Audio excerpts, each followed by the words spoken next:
Olá, amigos do Centro Espírita Raimundo Mariano de Birigui. Eu recebi um convite que me foi feito pelo Marcos para fazer um vídeo sobre como a doutrina espírita pode contribuir para que tenhamos uma terra regenerada.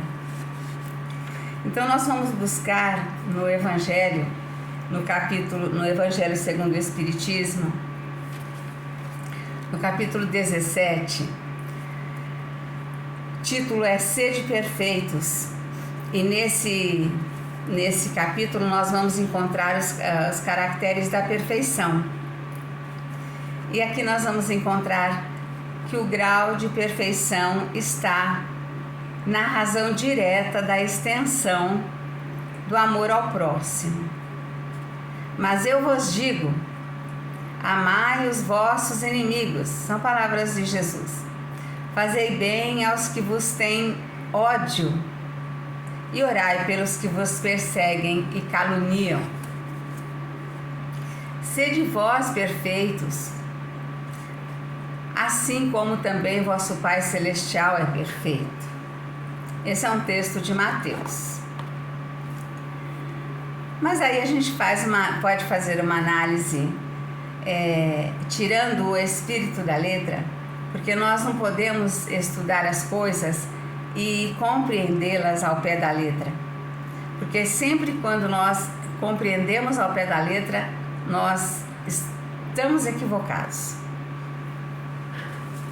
Se nós entendemos que Deus é uma perfeição absoluta, é uma perfeição infinita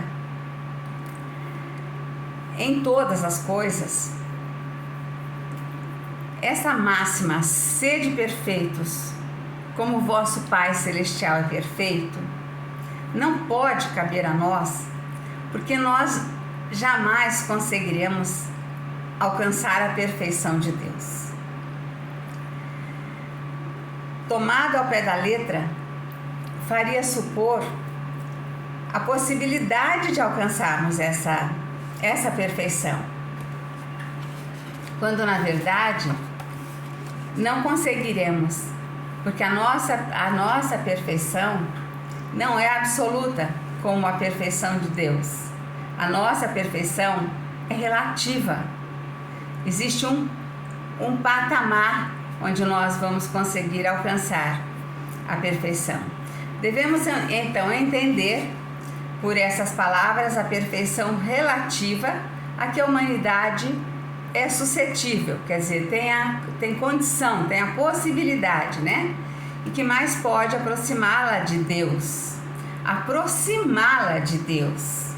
Assim como Jesus está numa proximidade da perfeição divina, que ele compreende Deus na sua plenitude.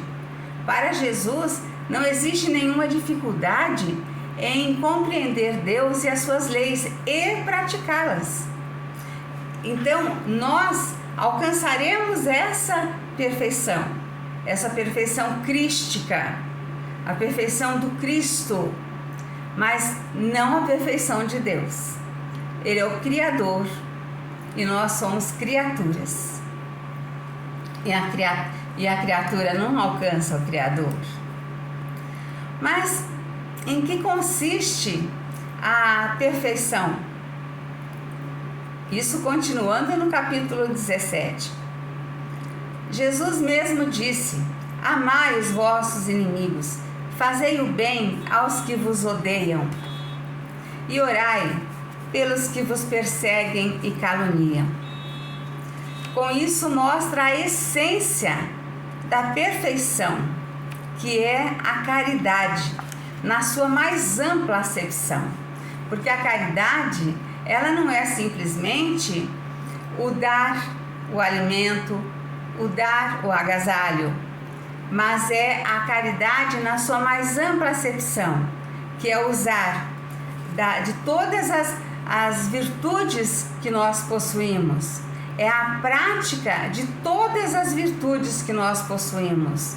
Então, amar os vossos inimigos, fazei o bem aos que vos têm ódio e orai pelos que vos perseguem e caluniam. E nós temos o nosso bom e amigo BIP, que é benevolência para com todos, indulgência para com as faltas alheias e perdão das ofensas. Então, quando chegarmos nesse ponto de aplicarmos verdadeiramente todas as nossas virtudes, todas as virtudes que já estaremos desenvolvendo, ou já estarão desenvolvidas, quando nós pusermos em prática essas virtudes todas, aí nós podemos nos sentir quase que próximos do homem de bem. E o homem de bem é aquele que pratica a lei de justiça, de amor e de caridade na sua maior pureza. Então, quando o homem consegue assimilar todas essas virtudes, ele consegue, ele já pode se sentir um homem de bem. Pode ser considerado, não se sentir, pode ser considerado um homem de bem. E aí, nós temos um texto de Santo Agostinho, na questão 919 de O Livro dos Espíritos, e ele fala de uma forma muito simples, que ele fazia todos os dias, depois do expediente. Quando terminava o dia, ele fazia uma reflexão e ele analisava naquele dia tudo que ele havia feito, se ele havia feito tudo de bom, se ele havia feito todo o bem que ele podia, se ele não tinha magoado ninguém, se não tinha deixado ninguém insatisfeito com ele, para corrigir no dia seguinte. E isso ele fazia todos os dias, não só no final do ano, quando nós fazemos novas propostas. Não, ele fazia todos os dias. E ali, nessa reflexão, ele ia entendendo o que ele precisava melhorar em si. E ele ia melhorando todos os dias, mas era um exercício diário. E ele ia fazendo exercício até ele conseguir fazer a reforma, essa tão sonhada reforma íntima que todos nós queremos. Afinal, o propósito do Espírito é a sua evolução. E para isso, nós sonhamos e precisamos nos esforçar mais para fazer a nossa reforma íntima. E aí, continuando no Evangelho ainda, eles falam dos bons espíritas, dos verdadeiros espíritas, porque os verdadeiros espíritas, quando já conseguiram compreender os ensinamentos de Jesus, quando eles se tornarem verdadeiros cristãos, verdadeiros espíritas, porque bons espíritas e bons cristãos são a mesma coisa, porque nós nos intitulamos cristãos, e como bons espíritas já seremos bons cristãos, se entendermos os ensinamentos de Jesus. E nós podemos nos lembrar também da parábola do semeador. A parábola do semeador, que fala que o semeador saiu a semear e algumas sementes caíram na beira do caminho e os passarinhos comeram, outras caíram no pedregulho e tinha pouca terra. Ele nasceu, mas logo o calor do sol matou. Depois as outras caíram nos espinhos e os espinhos sufocaram as plantinhas que nasceram. E depois as sementes que caíram na terra boa.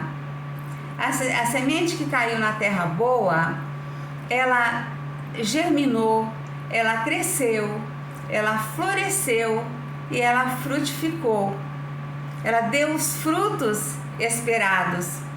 E aí, quando nós estivermos já dando os nossos frutos, nós podemos colaborar mais com a terra regenerada. E esse trabalho nós podemos fazer todos os dias. Aliás, é tarefa de casa, fazer o trabalho todo dia, como Santo Agostinho, refletir sobre os nossos atos, o que devemos fazer de melhor, o que fizemos errado, vamos corrigir todos os dias e colaborando na melhora íntima. E a partir da melhora íntima, nós vamos melhorando o mundo. E quando nós melhorarmos o mundo, nós vamos conseguir viver na terra regenerada, porque a terra será regenerada através da regeneração individual. Muita paz.